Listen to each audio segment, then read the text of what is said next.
Brad, how pleased were you with the structure last night on the penalty kill?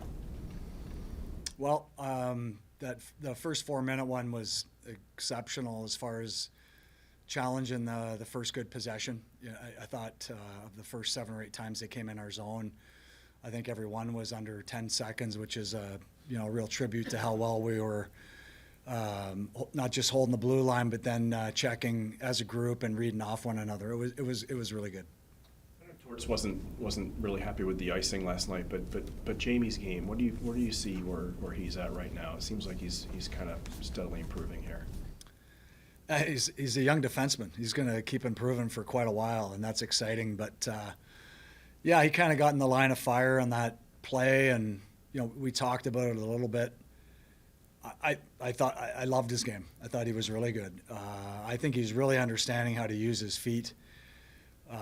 Not just offensively, which is something he's done his whole life, I'm sure, but without the puck, and it's really helped us be disruptive in the neutral zone, sort of not let high-skill teams like that New Jersey team get the open ice they're looking for, and he was a big part of it. It's a couple different pairs, with Zamula out and Johnson in. It gets sort of shuffled around a little bit, but I thought him and Sandy had a real good night.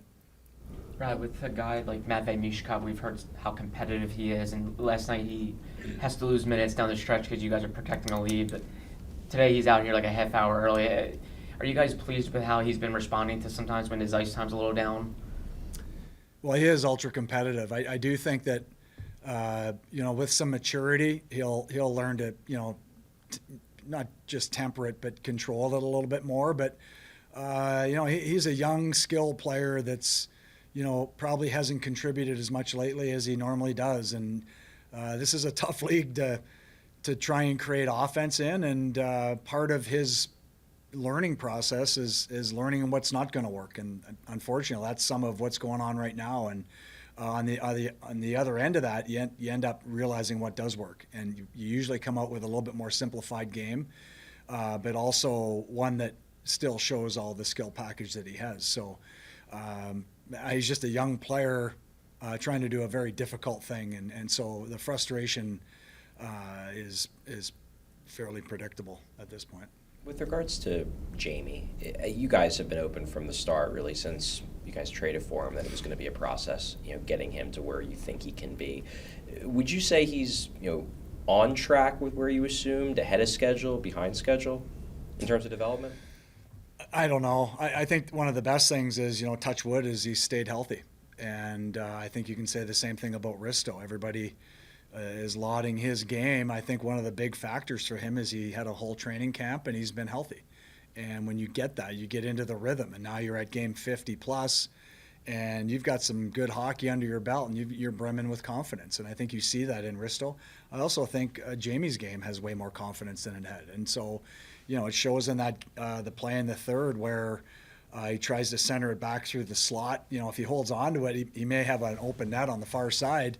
But for him to attack like that at that point with the 2-goal lead is, I think it's a really trust his feet. He knows he can get back if there is some sort of miscue. But he have a chance to up the lead to 3, which gives us a little more room to breathe. And I love how he's attacking, but I really like how he's finding solutions with his feet on transition and on breakouts. The penalty kills obviously had its issues this season, a little up and down. Last night it seemed like you guys are using the diamond more than the box. Is that something you're trying to go with more, or is it just based off of what the Devils were putting out there? I mean, we go by, principles. We're trying to deny certain things or not let certain things happen, or more so than say we want a certain shape on the ice.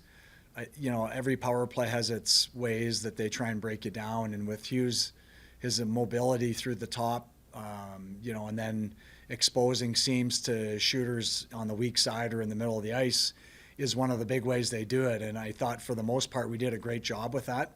The best thing we did on the penalty kill last night was not let them get set up, and that's, I think every penalty kill feels like their pure D-zone coverage is probably the weakest part of their game. it's when you can pressure and when you can create turnovers and create loose pucks and then get them down the ice is when you really feel like you're impacting the game in a positive way. And when you're sort of not being passive, but you're being structural in your D zone, you can get sort of hemmed in and feeling like you're maybe not doing the best job you could. Have you leaned on Eric Johnson at all in terms of, obviously he's been in and out of the line, well, mostly out of the lineup, I guess. I know he was brought in as an older guy to maybe help guide some of the younger guys. Is he someone you lean on, or do you even have to do that, but you see him maybe interact with some of the younger defensemen to help, try to help build their games and almost be like not an assistant coach, but someone that you can count on to help do that? Yeah, I think he's got a great rapport with the whole team, not just the young guys, and so, he helps the spirit of that room, and I think he's also come in and played some good hockey for us. He really understands how to hold the blue line on the penalty kill forecheck, which has helped, especially in that first 4-minute power or penalty kill. He's a guy with a ton of wisdom in the game. He came in as a skill guy. I mean, I coached him at that point early on in his career, and he was expected to create offense. He's now a guy that's expected to finish checks and make simple puck plays and keep his end clean. And for the most part, he's done that, and that's where he's given us a real value in the last couple of games. Brad, in terms, just to follow up on the aggressiveness, is that something you're focusing more on now with the penalty kills, being more aggressive versus maybe a little bit more passive with how you play, especially in your own end? Some teams are very aggressive penalty killers, right? They'll come right at you. The Flyers seem to be a little bit more, sit back a little bit more, protecting the lanes. Are you trying to be a little bit more aggressive now with some of the struggles? We're trying to, we're trying to be a little more proactive, and I think if you're always waiting and you're always reactive as a penalty kill, you tend to spend too much time in your zone, and you tend to have the game sort of handed to you. We're always trying to find the weak link or the one point where we can attack, and then sort of once one guy goes, we're all trying to go and work in unison. So it's a challenge. Some days we look great. I thought we looked really good last night. Some days it doesn't look as good. I think that's part of the challenge is to be able to try and get a penalty kill and get them on a mindset and a collective mindset that can have success against any type of power play, because there's probably more variety than ever right now. Talking to some of the players today about the back-to-back situation, especially the second half, they said fatigue is not an issue of travel and all that. My question would be, has the staff considered maybe starting Urson in the second half, because he's playing really well, and the other two guys, the record was so-so. We don't. That's mainly Torts and Kim that talk about who's going to start, and so I'm not sure what's been talked about there. I think it's more mental fatigue than physical fatigue anyway. And I think that's part of our job as a staff is to make sure that they're on high alert on the second night of the back-to-backs, and see if we can play maybe not a harder game, but a smarter game, and stay away from the bigger mistakes that tend to give you trouble and tend to end up on the score sheet. Try and similar to the game we sort of played in New Jersey on that Saturday afternoon, was the type of game that's going to have success against pretty much every team in pretty much every scenario. And so lots of what we did that afternoon was exactly what we need to do on a regular basis. With the PK, last year you guys scored a lot off the PK. As a coach, are you hoping for offense, or are you more concerned just killing the penalty and keeping the puck out of the net? Well, we talked about weaponizing it last year, and adding TK to it, certainly did that. Every team has video. Every team knows what we did. They see the stats, and they, it's not a secret how we try and advance up the ice with numbers when we have a chance. And when you watch other teams power play against us, there's very rare that we get those opportunities, or as many as we had last year. And so, that's something we just have to adjust to. And we talk about it, how there isn't that same sort of open ice, And so we have to be smarter with pucks. And if all we do is get it 200 feet and get fresh legs out there, we'll take that every time. You've added Joel Farabee and Tyson Forster to the penalty kill. What have you seen from them? How do you like their game on the penalty kill? And do you think it gives a boost of confidence to them that they're able to go out there at that moment? Yes, absolutely. Confidence. I think not having to sit on the bench, you get out there and kill for 25 or 30 seconds instead of sitting for sometimes 3, 4, 5 minutes of real time is a benefit.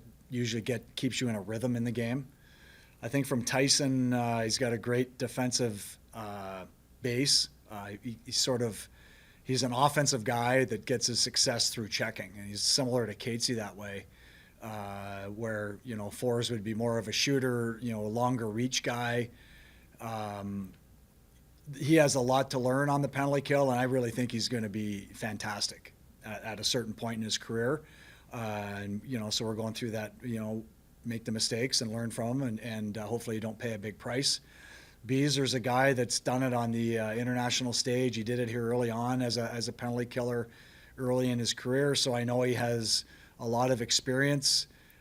So he's a valuable guy. It's a guy that you can slot in a pinch, and I think they've both done a good job. And we're hoping to try and get some long-term positive feelings on that. And you have to have a game like last night, and then you have to carry it forward against the second best power play in the league again. They're a type of team that if you make a mistake, they can really make you pay. And so for us, that's a great sign that they didn't have too many grade A scoring chances on it.